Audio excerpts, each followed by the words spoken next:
Make the ground shake. Magandang umaga po sa ating mga tagapanood. Ang programang Boses ng OFW ay ginawa upang maging venue ng mga OFWs kung saan mapag-uusapan ng mga OFWs ang kanilang mga pananaw tungkol sa mga national issues sa ating bansang Pilipinas. Ngayong araw na ito, inyong matutunghayan ang ating mga imbitadong speakers, kung saan nabibilang o masasabi nating mga successful OFWs. Sila ay nanirahan ng ilang taon sa abroad para magtrabaho. Pero bago yan, ako, si Mafi Daknash mula sa Jeddah, Saudi Arabia. Our first speaker is Venecio Legaspi. He is currently the president of Nortehanon in Jeddah and Director General of Overseas Filipino Workers Council of Leaders or OCL. Our second speaker is Johnny Padillo. He is the Logistic Director of OCL. And the third speaker for tonight is Satar Sultan. He is the spokesperson of the United Bangsaranao Council or UBC. And the last one is Yusuf Hermino. He is the Group Director of Jeddah Gardeners Club. Good morning, gentlemen. We have prepared some important questions concerning the Philippine national issues. You are given two choices. You can answer or skip the question. It is optional. In this discussion, all your sides will be recognized. But first, I would like to enumerate some of the questions. Question number 1 is, what is the relevance of the election in your life as OFW? Question number 2, are you optimistic that an inclusive growth is still possible under the existing political system? Number 3, how will you rate the quality of life for ordinary Filipino like Juan de la Cruz in the Philippines? Scale 1 to 10. Number 4, how do you intend to disperse the nation's wealth in equal opportunities to benefit the general public, considering that the politics and economy is controlled by few family and big corporations? Number 5, despite the enormous contribution of OFWs, why there's no real recognition from the Philippine government or Pinoy administration? Number 6, what can you say about the action of President Pinoy vetoing for the second time the increase in SSS pension? Number 7, give us your views about the terminal fee, laglag bala or tanim bala in NAIA, and the Balikbayan box. Number 8, what is Bangsamoro Basic Law or BBL in your opinion? And the last question is, what is the relevance of a genuine proper presentation of overseas Filipino workers in the legislation?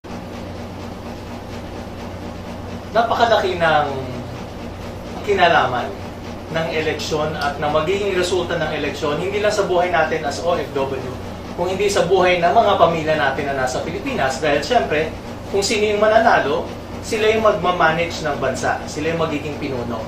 Ano mang batas na gagawin nila, directly or indirectly, ay makakaapekto sa buhay natin as OFWs at sa buhay ng ating pamilya na nasa Pilipinas. Napakahalaga na makilahok ang mga Pilipino, hindi lamang sa Pilipinas, kundi yun din mga nasa ibang bansa, sa eleksyon. Dahil responsibilidad natin kung ano yung magiging resulta nun at kinalabasan ng eleksyon. Hindi natin po pwedeng sabihin na hindi tayo makikilahok, tapos panay ang sisi natin sa gobyerno. Nasaan tayo nung kinakailangan pumili ng leader? Diba? Kaya napakahalaga at nagpapasalamat tayo sa gobyerno dahil binigyan nila ng pagkakataon yung mga OFW sa absentee voting. Naging masyadong malawak yung panahon na binigay nila sa atin para magparehistro. Kaya ito ay isang pagkakataon na hindi natin dapat palagpasin para sa kinabukasan natin at ang ating mga pamilya. For my 20 years here in the kingdom, and since the first time the overseas absentee voting was implemented, I was there. I voted, and I voted years after years during election. Let's talk about the statistics. According to the Commission on Election, there are 1.4 million registered overseas absentee voting at this time. And the turnover or turnout in 2013 is around 16.11%. Multiplied it by 1 we only are looking about 230,000 votes. The question is this really a big factor? Is it relevant for OFW? Yes, it is, because we are not only looking about the OFWs per se abroad. We are looking of the families back home. Minsan kasi, sinasabi natin, I only have one vote. If I will vote or not, it will not make a big difference. Isa lang yung boto ko. But then, this year, this time, I think we need to engage the OFW, because this is the time we need to show that we have the force. Matagal ng panahon na hindi nila binibigyan ng importansya tayo mga OFW. This is the time, if we have 1.4 million overseas absentee votings, you multiply it by 10 with your friends and relatives, we could be electing a senator of 14 million. Last 2013, the lowest senatorial candidate actually garnered around 13 million. So, we could be electing a senator if we only join our hand. Yes, there's a big relevance for us OFW to be involved, to register, or we have already registered, and to campaign for those people whom we knew we could be and could be of help, not only for OFW, but for the Philippines as a general. For me, there is a real relevance on it. Lalo-lalo na tayo mga OFW. But there are 2 points to consider. First, is it a right or an obligation? And it is both. It is a right to exercise our sovereignty or the right to vote. It is also an obligation. That's why it's so sad to say that out of 1.4 million absentee voters registered by the COMELEC across, or even let us just take consideration in Saudi Arabia, and it's only about 100,000 or 200,000 obliged to vote on that particular election. See the difference and what would be the relevant into a national election or figures. But if the 1.4 million votes would exercise and do their obligation, here comes the relevance into the national aspect of election. It is true that if this 1.5 million considered that the 1.5 million be multiplied at least by 5 and 5 times 4, it means around 40 million votes. And if you are running for a certain position and this 40 million goes to the right candidate, I should say that OFW votes is so relevant in this particular aspect. Well, personally, para sa akin naman, personally, it's not really relevant for me as an OFW or as an Bangsamoro. That's why in every result of the election, still our place has nothing to do. Walang nangyayari. Walang nangyayari. So, the result of the voting in absentee voting, kaya po napakaliit. Dahil maybe the people or the OFW are frustrated. Bakit? In spite of campaign from the COMELEC and the consulate, but still, the turnout of the vote is very little. It's because the OFW is frustrating. Even though nagkakaroon ng leader, but still the OFW is disregarded. In general, and quote-unquote, in general, the OFW are disregarded.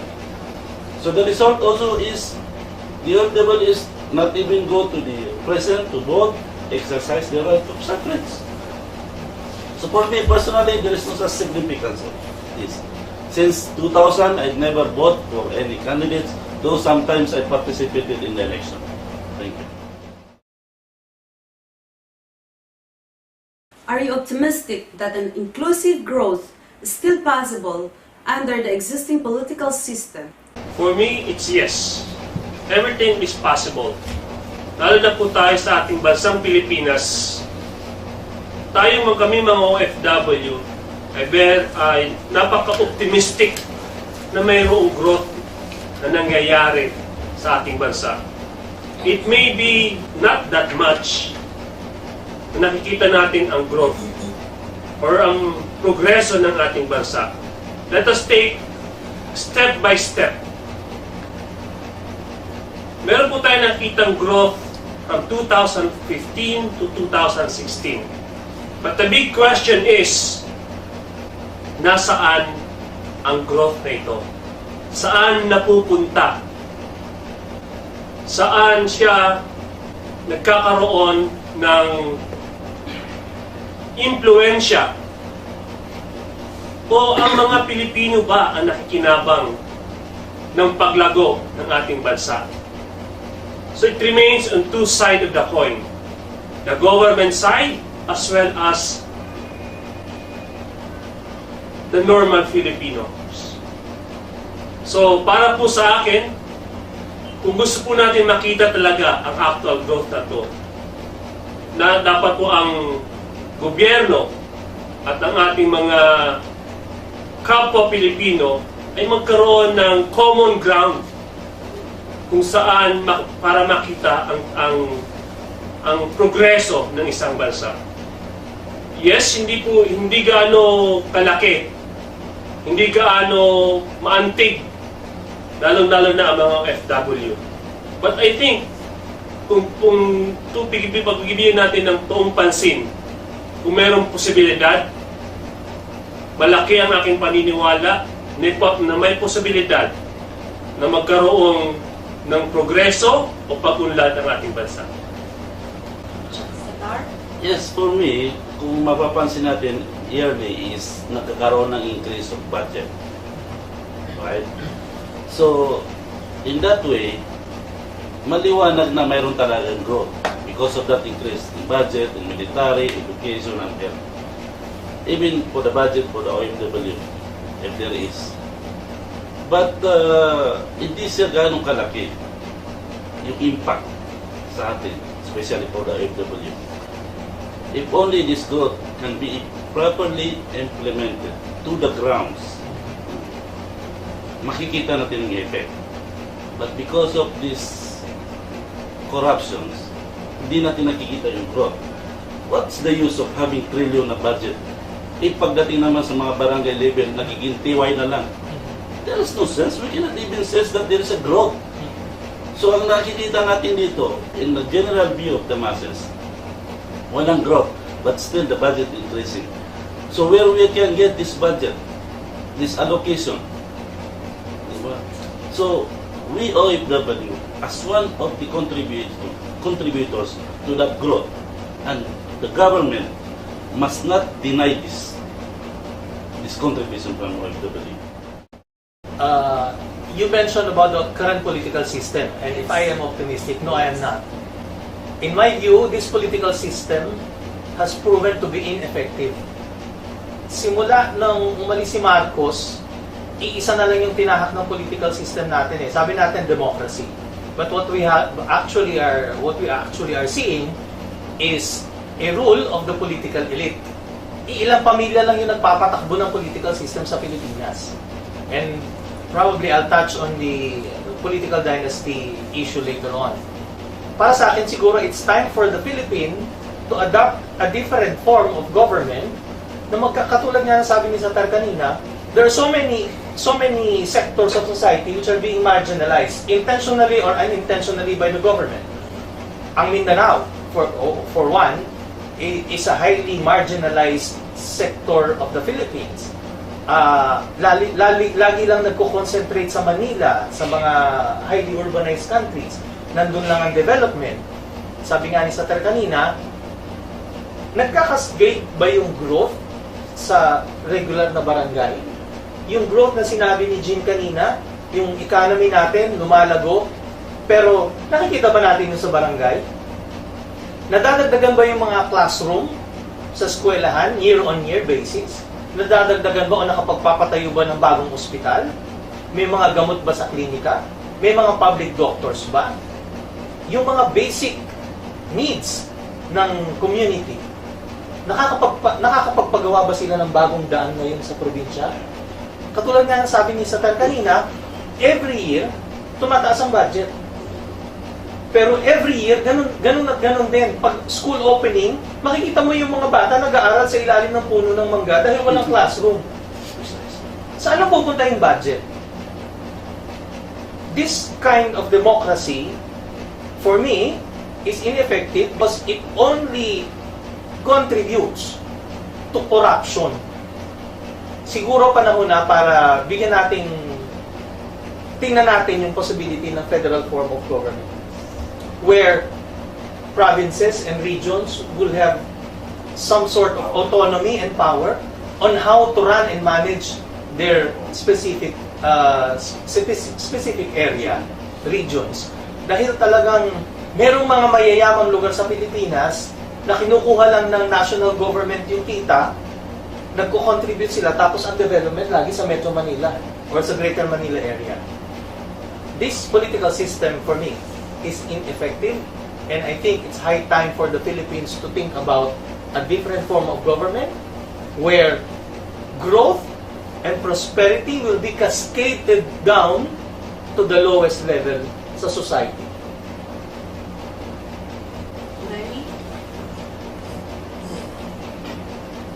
Okay, I just wanted to share with you statistically the GDP or gross domestic product of the Philippines. Actually, it's reduced between 5 to 5.5% growth. Ito po ay isang malaking growth para sa Pilipinas dahil kung i-translate po ito doon sa mga tao, sa manufacturing, sa mga basic services, tataas po ang purchasing power at ang magagamit na pera para pambili ng ordinaryong mamamayan. But the question here is that this actually na-translate ba ito o nakakarating ba ito sa ordinaryong tao? Kagaya ng sinabi ni Yusuf kanina, the challenge is, am I saying this all-inclusive growth that you are saying or you were saying doon sa ordinary Filipinos? Kasi sa ngayon, the present government actually is trumpeting about the Forbes program, which is the Pantawid Pamilya whatsoever, that they are giving a subsidy to the poorest of the poor. Kung sana ang gross domestic product natin ay tumataas ng ganyan, dapat nakakarating ito sa ordinary folk. Hindi na dapat ang gobyerno magbibigay ng mga dole-out sa mga mahirap dahil nararamdaman mo na ang gobyerno, ang ekonomiya ay gumaganda. Malalaman mo lang yan kung nararamdaman yan ng mga ordinaryong tao. Pero hindi. So, all-inclusive growth for me is actually malawak na aspeto yan eh. Lalo na, sabi nga ni sa present form of government. Sa present form of government natin, we are multi-party system. Mayroon tayong tatlong branches of government, which is the executive, which is the president, the legislative, both houses, Congress and Senate, and the judiciary. Although itong klaseng system ay may check and balance, sometimes, kagaya ng sinasabi ni Satar, tumataas yung budget, nagkakaroon ng million or trillion, pero dahil sa sistema ng politika natin, minsan kung saan ka lang malapit sa mga power that be, kung ikaw ay isang politician, nakakakuha ka ng magandang share. Look at the DAP. Yes. Ito ay isang malaking insulto sa ating mga Pilipino na hindi natin alam kung saan napupunta to at hindi nakakarating sa common people. So, very relative. Yung all-inclusive growth dahil hindi nakikita ng regular na or ng ordinary na tao or si Juan de la Cruz. At saka, siguro, yung present form of government is not the question. Ang question siguro is kung sino ang nakaupo sa gobyerno. Kung sino ang mamumuno. It doesn't mean that we have to be a monarchy or a parliamentary form of government or a federalism form of government. kung sino ang nandyan, yun siguro ang dapat natin tingnan. How will you rate the quality of life for ordinary Filipino like Juan de la Cruz in the Philippines? Scale 1 to 10. The question is relevant kasi pag sinabi nating ordinary, ano ba ang ordinary or an average? Kung ang pag-uusapan natin is average Filipino, ito yung between yung mayaman at saka yung mahirap. So ikaw yung nasa gitna. So statistically, ang sabi nila, an average Filipino earns between 30,000 to 80,000 pesos per month. Yung survey ng natin sa National Statistics Office. Kung kumikita ka ng ganito sa Pilipinas, ibig sabihin, you are considered an average or ordinary Juan de la Cruz. But the question here is, 30,000 per month is enough? Magbabayad ka ng tuition sa mga bata. Kung wala kang bahay, uupa ka ng bahay. Kung wala kang sasakyan, mamamasahe ka. Kung may sasakyan ka, bibili ka ng gasolina. 30,000 for you is not enough. So in a scale of 1 to 10, on ordinary, I don't think the scale is actually comparable to the way we define average or ordinary Juan de la Cruz. Siguro, sa mga 80, pwede. Pero the question is, ang tanong is, dapat ba or mas marami ba ngayon ang naghihirap? Hinihila ba sila sa lower bottom part or hinihila sila pataas because of the growth that I have told you earlier na mayroon tayong 5 to 5% growth in GDP. Dapat tumataas din yung pamantayan ng mga pamilya. An average of 4 to 5 family, which is of course 2 or 3 children. Pero hindi maramdaman din ng ordinary Juan de la Cruz. A scale of 1 to 10 ordinary in the current situation, siguro masasabi ko around 4 to 5. Kasi hindi mo nararamdaman. As ordinary Juan de la Cruz, hindi ko nakikita yung growth na sinasabi ng gobyerno based on GDP. It's not translated to the ordinary Juan de la Cruz. So sa akin kasi is na yung usaping quality ng isang pamumuhay ng isang ordinaryong Juan de la Cruz ay napakalawak. Napakalawak in a sense na saan ba tayo mag-uumpisa? Sa kita, sa pamamaraan ng pamumuhay ng mga tao, sa suporta na ibinibigay ng gobyerno, o kinakailangan ang pansin ay pantay-pantay upang masabi natin may isang kwalidad o quality life ng normal Filipino. As a whole, yes. As a whole, masasabi ko pa rin sa ngayon, rate from 1 to 10, nasa middle pa rin tayo. 5. Bakit 5? Kasi marami pa rin naghihirap. Tama yung sabi ni Kabeni na marami pa rin ang below the poverty line. Marami pa rin ang kumikitang pamilya across averagely of less than 30,000 a month. At yung 30,000 a month ay hindi makakapuno sa mga pangangailangan. Ngayon, bilang isang normal na Filipino o mamamayan, ano ang dapat natin gawin? Yun po ang sa akin, para sa akin, ang opinion ko ay kailangan rin natin pong tanungin yun sa sarili natin. Tama, may obligasyon ng ating pamahalaan na itaas ang antas na pamumuhay ng bawat Pilipino. Napapanahon na dapat bigyang pansin ng ating pamahalaan kung paano mabigyan ng tamang antas sa pamamaraan ng, sabihin natin yung basic needs ng ating mamamayan. Sa antas ng edukasyon, sa antas ng magandang pamumuhay, tamang pamumuhay, sa antas ng pamamaraan ng ating gobyerno, at higit sa lahat, maitawid ang pangangailangan ng ating mamamayan.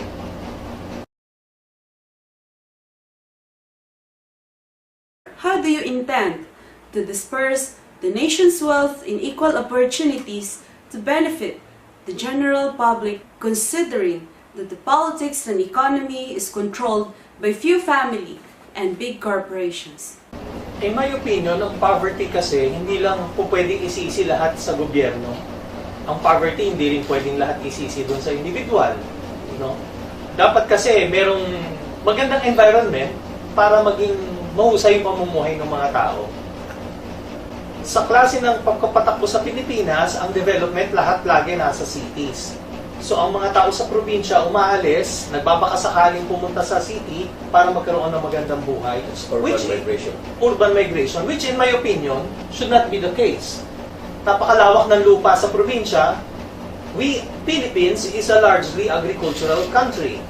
Meron tayong mayamang lupa, pero nakalimutan yung aspeto ng agrikultura sa sinasabi nating development.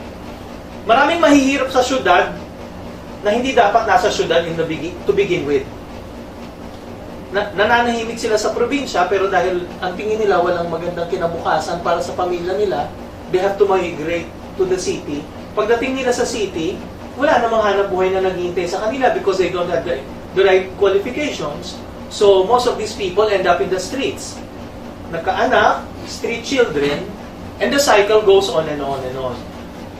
The government, I think, has the responsibility to provide an environment where people can be empowered to have better lives. Sabi nga ni Jean kanina, education. Diba?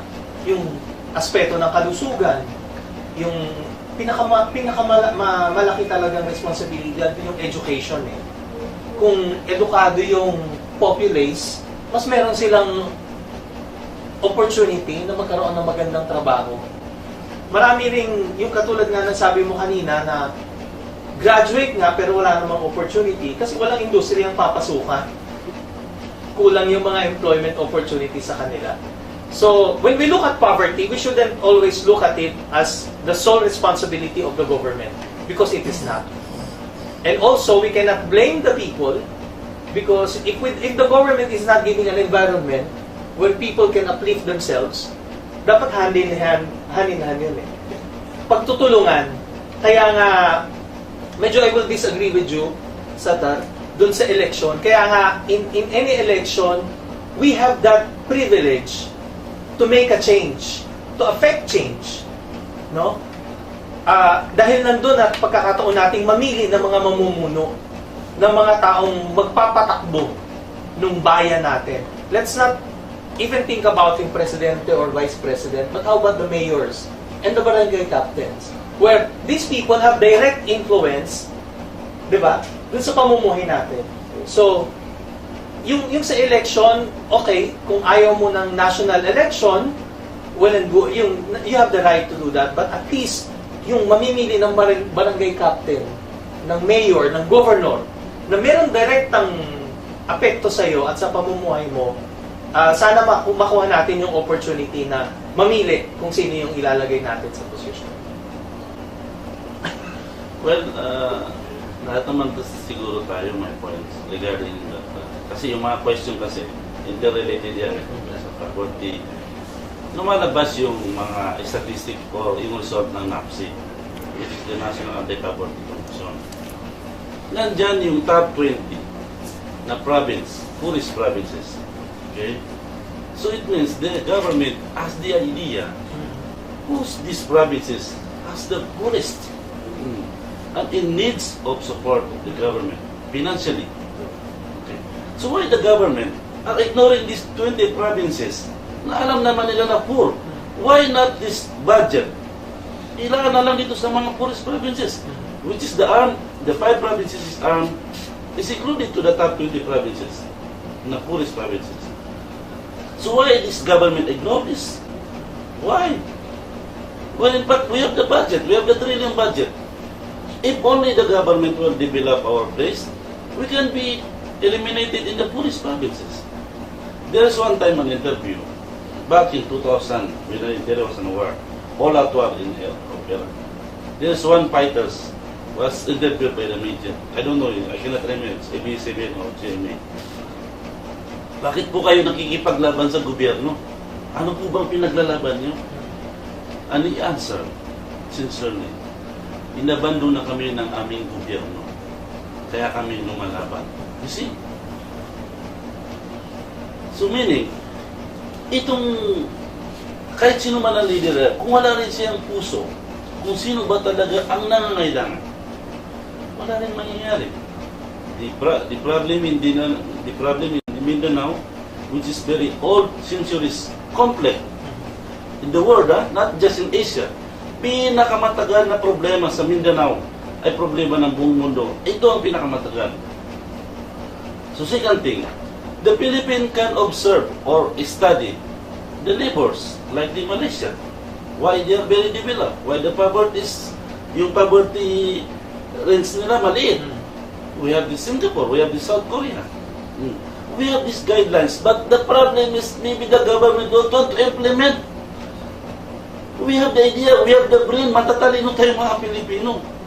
But why we cannot implement this? Yes, there is an hindrance. Maybe there is. But why? Sa amin sa province, sa Lanao, kumain ka lang ng mangga, itapon mo lang, tutubo na yan. Our land is very fertile. So why the government did not support us? Wala kaming mga irrigation. The provincial agriculture, the MSU, there is MSU, the Mindanao State University, there is a college of agriculture. They are requesting many times to the national government to increase the budget in terms of agriculture. But ano binigay sa amin? Binigyan daw kami ng around 100 million, pero doon naman napunta sa scam. Sinasabi na binigay daw sa amin, pero nung makita, wala naman pala. Yung 100 million, napunta lang pala kay na police. You see? So, we, Bangsamoro, Muslim, why we are continuing? Why we are asking for our self-governance? Why? It's because of this. The government abandoned us.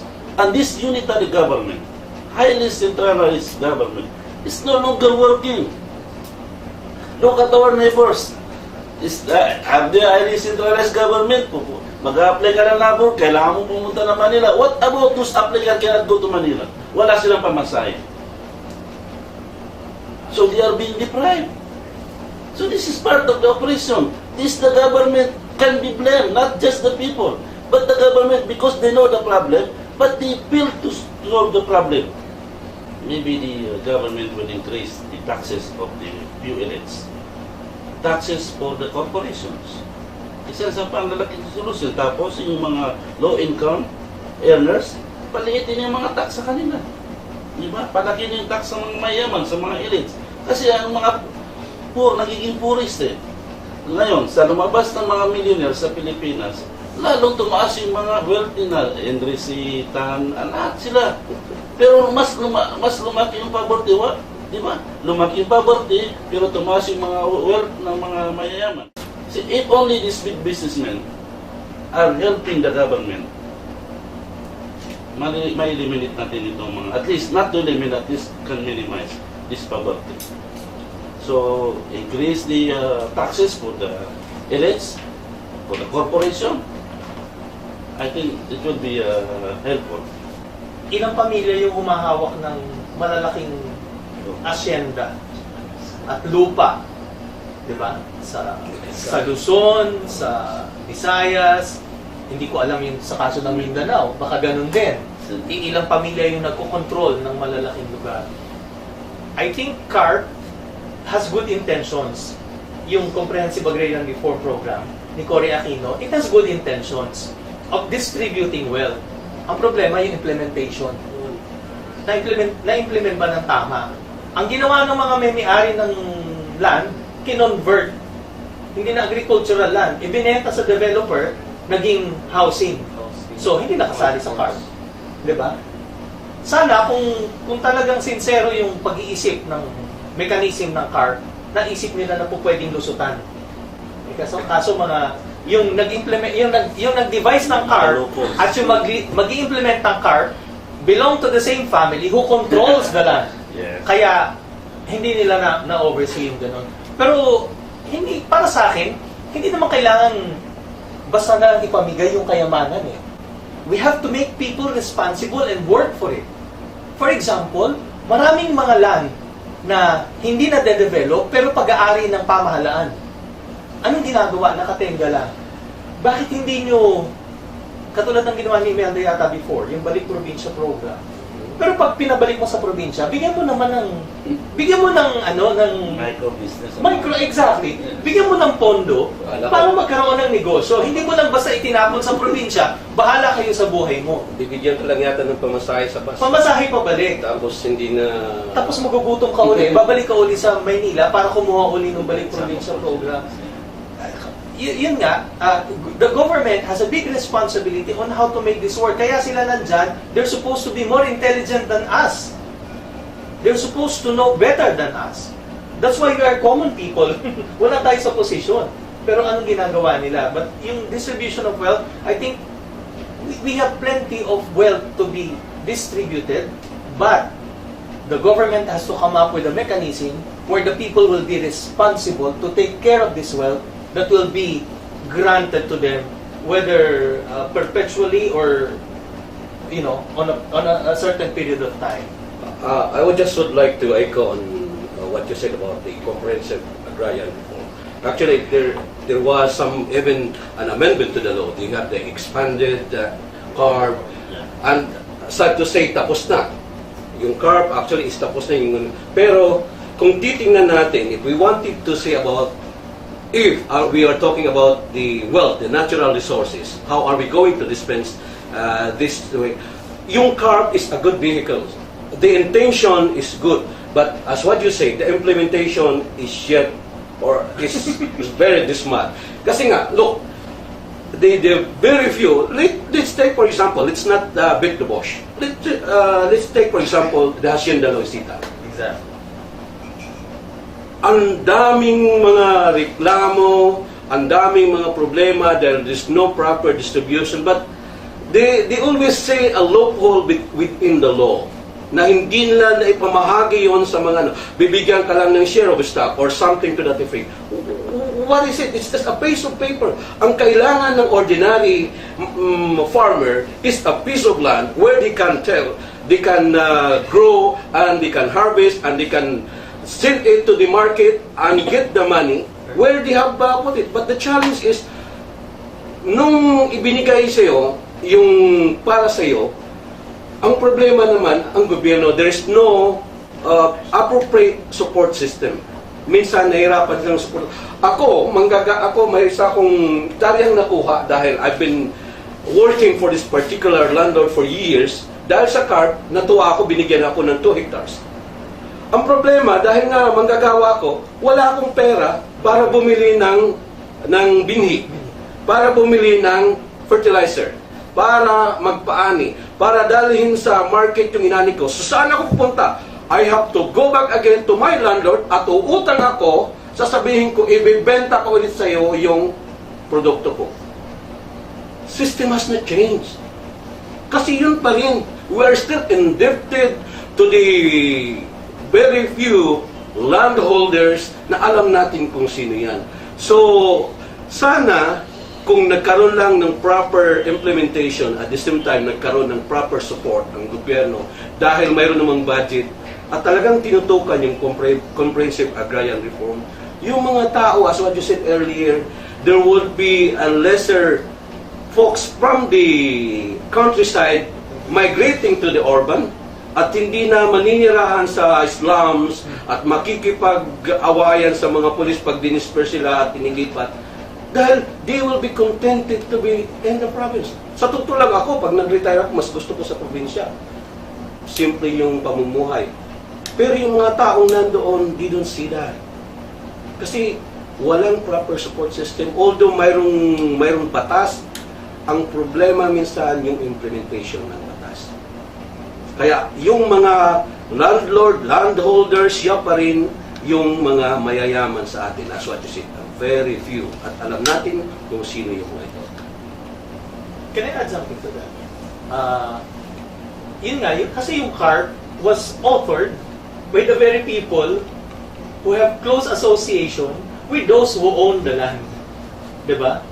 Kung Aquino, katulad ng sinabi mo kanina, sa Hacienda Luisita, imposible namang I mean, it's impossible for Cory Aquino to sell out yung kanyang mga relatives, diba? So somehow, they have to create a way para medyo, you know, they can play around, you know, provide a lot of loopholes para hindi parang ano lang yan eh, parang candy coating the problem. I think it's high time talaga for the Filipino people to be involved in creating the laws. Hindi lang tayo yung passive na kung ano lang yung isubo ng mga senador, kung ano yung isubo ng kongresista, yun na yun. In other countries, the congressmen and congresswomen consults with the council, yung mga provincial council, which is representative of the people. No? Kaya dapat talaga mabago yung political system itself. How the Philippines is being run. As said by Yusuf, tama po yun na dapat makailam na ang mga Pilipino. Kaya taking into like on a finance point of view, as a finance practitioner, so it's high time na makialam tayo at lagyan ng konting ngipin in terms of control. Control kung saan yung pamamahagi ng anumang resources meron ang gobyerno, ang Pilipinas, ay napupunta talaga sa tamang tao. Tama rin po yun ang sinasabi natin na kung sino yung mayaman, siya nakakakuha ng malaking share. O bumabalik man kung anumang pinagati-hati. Bakit? Kasi yun na po ang mentalidad nating mga Pilipino. Not to discount the traditional farmers that we have. Kung wala kang banhe, wala kang fertilizer, wala kang patubig, ang unang-unang mong tatakbuhan is kung sino ang nagbigay sa'yo ng lupa. Bakit ganon? Dahil yun na po ang traditional thinking natin mga Pilipino. Kaya para po sa akin, ang opinion ko ay dapat a total 360 turnaround ng konsepto natin na kung saan i-educate natin, especially like the farmers, which it happened. Again, may loopholes pa rin. Dahil hindi ganun kabigat o ngipin na binibigyang control, nagka-counter-check, is it the project working or not? Lahat, for example, in Mindanao, ilang bilyon ang binigay ng gobyerno in terms of agricultural development. Sinasabi ni Kasatar, hindi nakarating. It happened only to scam. Which is true. Bakit? Again, it goes with the control. Check and balance. Yun ang kulang po sa atin ngayon. Ngayon, if the government allows us to have equal participation between government representative and the normal Filipino na siya magsi-safeguard ng ating yaman, I believe na merong magkakaroon tayo ng at least kahit hindi ganun kabilis yung change, it happened. And this happened across the globe now. If you would see statistically, bakit marami ngayon ang hina-hire by the government itself an external auditor or a group of auditors para mag-counter-check anumang pera o anumang wealth na pinalalabas nila because they believe na kung yung normal na tao or tayo mga Pilipino ay may malasakit doon sa 5 sentimo na ini-invest o pinamamahagi ng ating gobyerno, magkakaroon saysay. So again, it boils down in an issue that it's not the responsibility of the government alone. It should be at high time that the Filipinos should take responsibility on it. Kung ikaw ay isang tao na tinuturing mo na bahay mo o tahanan ang Pilipinas, siguro naman magiging kampante ka. Ano mang inilabas mo dyan, meron kang malasakit. Hindi lang basta labas ka ng labas, lustay ka ng lustay, na walang babalik. So, para po sa akin, equal opportunity, equal share, equal responsibility between the government as well as the stakeholder of that particular project.